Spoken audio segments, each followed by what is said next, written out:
سچ بولنا، سیدھی بات کرنا، اپنے الفاظ اور اپنی گفتگو کو ہمیشہ صاف ستھرا رکھنا، یہ اللہ کی رضا بھی ہے اور میرے نبی پاک علیہ السلام کی تربیت بھی ہے۔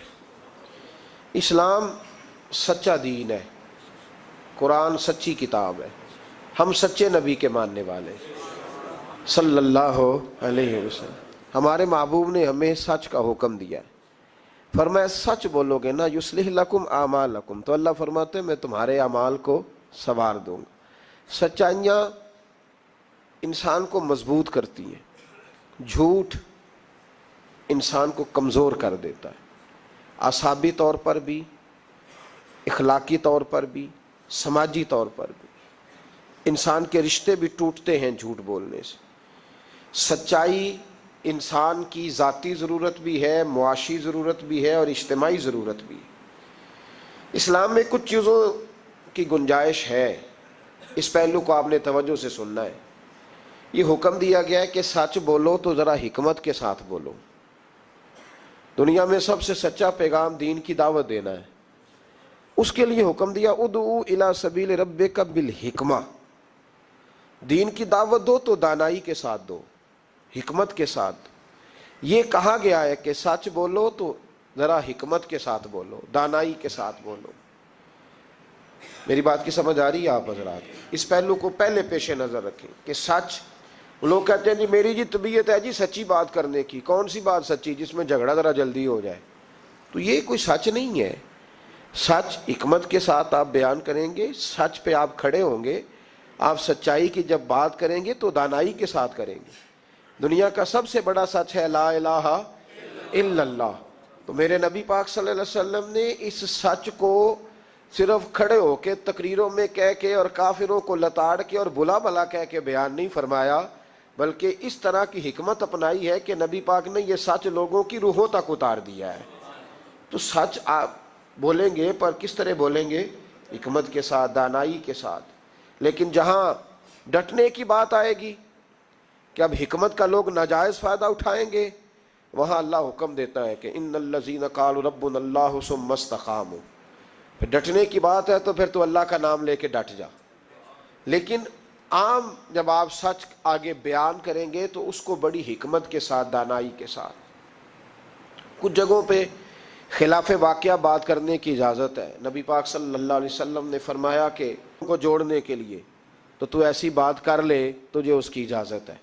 جوڑنے کے لیے تجھے خلاف واقعہ بات کرنے کی، مطلب اس کی دلیل یہ ہے کہ دو بھائی آپس میں ناراض ہیں تو کسی کی ذمہ صلح کرانا لگا، تو بڑے کے پاس گیا تو بڑے نے کہا کہ چھوڑ، تجھے پتہ ہی نہیں چھوٹے نے ظلم کتنے کیے۔ جب آدمی غصے میں ہوتا ہے تو وہ کوتاہیاں بیان کرتا ہے۔ اب اس کو یہ کہا گیا کہ یہ نہ کہے کہ وہ تو کہہ رہا تھا کہ بڑا ظالم ہے چھوٹا بھائی، بلکہ وہ کہے یار ساری باتیں اپنی جگہ پہ رہی، پر وہ کہہ رہا تھا آخر میرا بھائی ہے، میرا بھائی کے بغیر گزارا تو نہیں نا۔ تو وہ خلاف واقعہ بات کرے، چھوٹے کے پاس آیا اور آ کے کہا کہ بڑے سے میں ہو کے آیا ہوں، تو اس نے کہا تمہیں پتہ ہی نہیں، بڑا تو بڑی دیر سے کھا رہا ہے، کھا ہی سارا بڑا گیا۔ تب یہ بات چھوٹے کو آ کے بتانے کی ضرورت ہے، تو ایسی بات کر جو بظاہر خلاف واقعہ ہو لیکن لوگوں کو جوڑ دے۔ جوڑنے کے لیے خلاف واقعہ بات کرنے کی اجازت تھی، اب لوگ توڑنے کے لیے خلاف واقعہ بات کرتے۔ چاہیے تھا کہ جوڑتے، کہتے تیرا بھائی ہے، میں تو بات نہیں کرنا چاہتا پر ہے پورا ظالم، وہ کیا کریں بھائی، تیرا بھائی ہے، اب رشتے بدلتے نہیں۔ تو میں نے کہا جناب نے بڑا اچھا کردار ادا کیا ہے، آ گئی ہے سمجھ آپ کیا کہنا چاہ رہے ہیں۔ تو لوگ توڑنے کے لیے کردار ادا کرتے ہیں۔ ایک تو یہاں اجازت دی، دوسرا میرے نبی کریم صلی اللہ علیہ وسلم نے فرمایا جنگ کے موقع پر اگر تمہیں خلاف واقعہ بات کرنی پڑے تو اس کی تمہیں جنگی حکمت عملی کے لیے اجازت ہے۔ تیسرا فرمایا کہ اپنی بیوی کو مطمئن کرنے کے لیے اگر کسی شخص کو خلاف واقعہ بات کرنی پڑے تو اسے کس بات کی اجازت ہے؟ چلے مسکرائیں نا آپ، ویسے ہی بتا دیں، ہو ذرا سنجیدہ اس مسئلے پہ، اس میں ہنسنے کی کیا ضرورت ہے، یہ کوئی ہنسنے والی بات تھوڑی ہے، اس پہ آپ ویسے ہی بتا دیں۔ لیکن بیوی سے خلاف واقعہ بات کریں آپ، کبھی اس کو منانے کے لیے کوئی ایسی بات کر دیں، لیکن اگر جھوٹ کا پلندہ اس کے سامنے بھی کھول دیں گے نا، اس کا بھی اعتماد ضائع ہو جائے گا۔ اور میاں بیوی کا رشتہ ہی اعتماد پہ قائم ہوتا ہے۔ جب وہ سمجھ جائے گی نا کہ میرے ساتھ بولتا ہی جھوٹ ہے، سچ بولتا ہی نہیں، تو پھر یہاں بھی معاملہ صحیح نہیں رہے گا. تو یہ 2-3 مواقع. ایک چوتھی بات ہے, اس پر بھی تھوڑی توجہ کر لیں تاکہ مضمون کو آگے سمجھنے میں آسانی ہو جائے. ایک ہے ذو معنی لفظ استعمال کرنا حکمت کے تحت. حکمت کے تحت ایک آدمی کے سامنے کھانا آیا ہے تو وہ کھانا اس کے لیے مضر صحت ہے. بعض لوگ بعض چیزیں کھا کے ان کی طبیعت بگڑ جاتی ہے. اب سامنے والا کہتا ہے جناب کھانا, تو وہ کہا الحمدللہ جی الحمدللہ. بے شک بھوک لگی ہوئی ہے, لیکن اب وہ کھانا اگر کھائے گا تو اس کے لیے تکلیف ہے, تو اس کو یہ اجازت ہے کہ وہ سامنے والے کا دل بھی بچا لے اور اپنی صحت بھی. لیکن وہاں بھی ہم لوگ نخرہ دکھاتے ہیں. ہم لوگ نخرہ دکھاتے ہیں, کہتے ہیں جی یہ بلائلر میں نہیں کھاتا, یہ جو بڑا گوشت ہے یہ میں نہیں کھاتا. تو آپ صاف کہیں کہ جناب میرا نخرہ بڑا, میرے لیے چھوٹا گوشت پکائے, بات ختم ہو گئی. اب سامنے والے کی گنجائش نہیں تو وہ کیا کرے گا؟ تو اس پہ آپ, اللہ تعالیٰ روزی دیتا ہے نا روز گھر میں, تو گھر میں اللہ تعالیٰ توفیق دے گا تو جب ہمت ہوگی پکا کے کھا لیں گے. تو دوسرے کا دل بھی بچ جائے گا اور آپ کا جھوٹ بھی. اس کی دلیل نبی کریم صلی اللہ تعالی علیہ وآلہ وسلم کو حضرت صدیق اکبر مکے سے مدینے لے کے جا رہے تھے, تو رستے میں ایک شخص ملا, وہ بڑا دشمن تھا اسلام کا. اس نے نبی پاک صلی اللہ علیہ وسلم کو دیکھا, جناب صدیق اکبر کو دیکھا, لیکن وہ حضور کو نہیں جانتا تھا, حضرت ابو بکر صدیق کو جانتا تھا. اب اس نے پوچھ لیا کہ ابو بکر یہ آپ کے ساتھ کون ہے؟ تو جناب صدیق اکبر رضی اللہ تعالیٰ عنہ فرماتے میرے دل میں خیال آیا کہ اگر میں نے حضور کا نام بتایا تو یہ شور بھی کرے گا اور ہو سکتا ہے تکلیف بھی پہنچائے. تو میں نے ایک حکمت کا جملہ استعمال کیا. ہادی کہا کرتے تھے رستہ دکھانے والے کو. تو عرب کے لوگ کسی کو کئی دفعہ ساتھ رکھتے تھے کہ ہمیں رستہ دکھاؤ, اس کو ہادی بنا لیتے تھے. کئی دفعہ بندے کہتے تھے آؤ چوک تک چھوڑ آتے ہیں آپ کو, پھر آپ سیدھا ہی ہے روڈ, اس کو ہادی کہا جاتا تھا. تو حضرت ابو بکر صدیق کہتے ہیں کہ لوگ تو کہتے تھے نا چوک تک چھوڑنے والے کو ہادی, تو میں اپنے نبی کو اس لیے ہادی کہتا تھا کہ یہ جنت تک چھوڑ کے آئیں گے اور جنت کے بعد بھی ساری نعمتیں ان کی ہدایت سے ملے گی. کہتے جب کہا نا یہ کون ہے, تو میں نے ایسا لفظ استعمال کیا کہ جس سے محفوظ بھی رہے اور سچ بھی ہو گیا. حضرت صدیق اکبر عرض کرنے لگے یہ میرے ہادی ہیں, یہ میرے ہادی ہیں. تو وہ سمجھا کہ یہ چوک تک, گلی تک, اگلے چوراہے تک چھوڑنے جا رہے ہیں, اس طرح کے ہادی ہیں. کہتے میں نے کہا ہادی ہیں, تو وہ کہا اچھا اچھا اچھا تمہارے ہادی ہیں. وہ گزر گیا. فرماتے میں نے حضور کی طرف دیکھا تو محبوب مسکرائے, گویا محبوب سمجھ گئے کہ ابو بکر نے جو والا ہادی مجھے کہا ہے وہ والا ہادی ہے جو جنت کا رستہ دکھاتا ہے. تو اس طرح کا ذو معنی لفظ استعمال کرنا شریعت کے اندر جائز ہے. لیکن جھوٹ, صریحاً جھوٹ, اور ہمارے زمانے کے اندر تو جھوٹ, ایسا لوگ جھوٹ بولتے ہیں جو گناہ بے لذت ہے, کوئی مطلب ہی نہیں. اگر آپ ناراض نہ ہو تو بڑے بڑے سیانے لوگ جھوٹ بولتے ہیں. اب تو لوگوں نے گناہوں کے نام بدل لیے ہیں. میں اکثر کہتا ہوں کہ اب چغلی کا نام لوگوں نے گپ شپ رکھا ہے. آؤ تھوڑی دیر گپ شپ کرے, محلے کے 4-5 معزز لوگوں کی پگڑیاں اچھالے, یہ گپ شپ ہے ہماری. اور جھوٹ کا نام بدل کے ہم نے بہانہ رکھ دیا ہے. بیوی کہتی ہے میں نے شوہر سے بہانہ کر دیا تھا.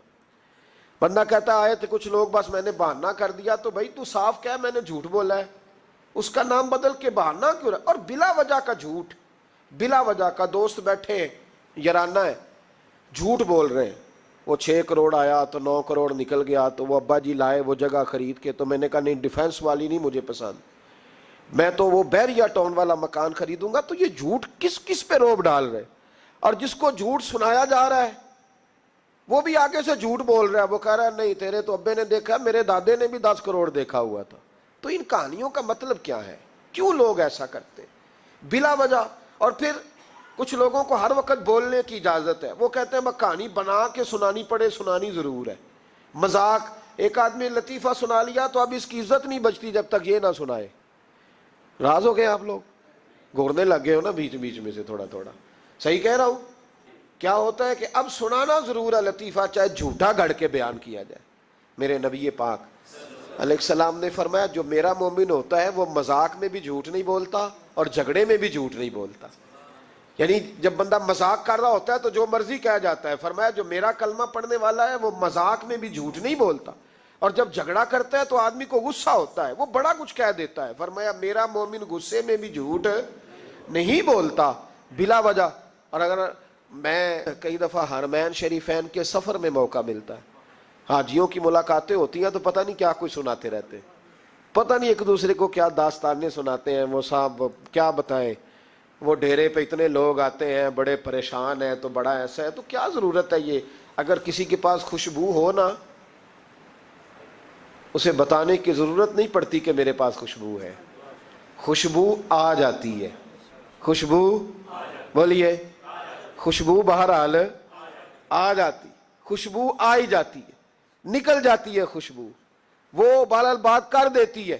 ہم کئی دفعہ اجتماعات میں جاتے ہیں تو نقیب محفل نے لفظ رٹے ہوتے ہیں اور سب کے لیے بول دیتا ہے فلاں صاحب فلاں، میں روک دیتا ہوں، میں کہتا ہوں صاحب اگر ہمارے اندر کچھ ہوا تو باہر نکل آئے گا، تو آپ کے بتانے سے، بڑھانے سے، اونچا بٹھانے سے کیا فرق پڑے؟ جھوٹ کی زندگی، اور لوگ بلا وجہ رشتے جھوٹ پہ قائم ہوتے ہیں۔ ایک بڑے پیار والے دوست تھے، کہنے لگے دعا کریں، عزیزوں کی بچی ہے، شادی کے 15 دن بعد گھر لوٹ آئی ہے۔ میں نے کہا وجہ کیا ہوئی؟ کہنے لگے چھوٹی سی غلطی ہو گئی، گاؤں میں رہتے تھے، بچی کا رشتہ نہیں ہوتا تھا، تو ڈی سی کالونی میں آ کر، بڑی سوسائٹی میں آ کر کرائے کا مکان خریدا، تو بس چند دنوں میں رشتہ ہو گیا۔ اب جب بچی والوں کو پتہ چلا ہے کہ گاڑیاں بھی بیگانی تھی اور مکان بھی کرائے کا تھا، تو بچی لوٹ آئی ہے۔ تو دیکھیں نا لوگ کتنے لالچی ہیں، ان کو جب سمجھ آئی ہے کہ مکان کرائے کا تھا تو انہوں نے رشتہ توڑنے کی طرف آ گئے ہیں۔ تو میں نے کہا وہ نہیں لالچی، آپ جھوٹے ہیں، آپ نے جو تھے وہ دکھانا چاہیے تھا، جو آپ نہیں تھے وہ آپ نے کیوں دکھایا؟ جھوٹ کیوں بولا؟ جب بچی والے کے گھر میں بچے والے رشتہ دیکھنے آتے ہیں تو بچی کا باپ لاکھوں کی باتیں کیوں چھیڑتا ہے؟ وہ کروڑوں اربوں کی باتیں کیوں کرتا ہے؟ وہ جائیدادوں کے وظیفے کیوں پڑھتا ہے؟ وہ کیوں ایسی گفتگو کرتا ہے جس سے بچے والے کے دلوں کے اندر کجی پیدا ہو؟ رشتے کرانے والے کو کہا جاتا ہے کہ ہم نے کار بھی دینی ہے، یہ بھی بتا دینا رشتے والوں، بچے کی ماں کو سونے کی بالیاں بھی ڈالیں گے، تو یہ داستانیں کیوں سناتے ہو؟ پھر کہتے ہو لڑکوں والے لالچی ہو گئے۔ تو یہ کہانیاں ہم گھڑتے ہیں، جھوٹ خود لوگوں کے سامنے ہم رکھتے ہیں، اور بعد میں جب اوقات واضح ہوتی ہے پھر رشتے ٹوٹتے ہیں۔ رشتے جھوٹ پر قائم ہو تو قائم ہو جاتے ہیں، پر قائم رہتے نہیں، وہ ٹوٹ جاتے ہیں۔ رشتے وہی قائم رہتے ہیں جو رشتوں کے ساتھ قائم ہوا کرتے ہیں، جن کی بنیادیں خلوص ہوتی ہیں۔ جھوٹ ہمیشہ انسان کو تباہ کرتا ہے۔ کیا حسن ہے میرے نبی پاک کے فرمان میں، کیا خوبصورتی ہے۔ حضور نے فرمایا الصدق ینجی والکذب یہلک، دو جملوں میں کائنات کی ساری حقیقتیں بیان کر دی۔ حضور فرمانے لگے سچ بول، سچ تجھے نجات دلا دے گا، سچ تجھے بچا لے گا، والکذب یہلک، جھوٹ نہ بولنا تو ہلاک ہو جائے گا۔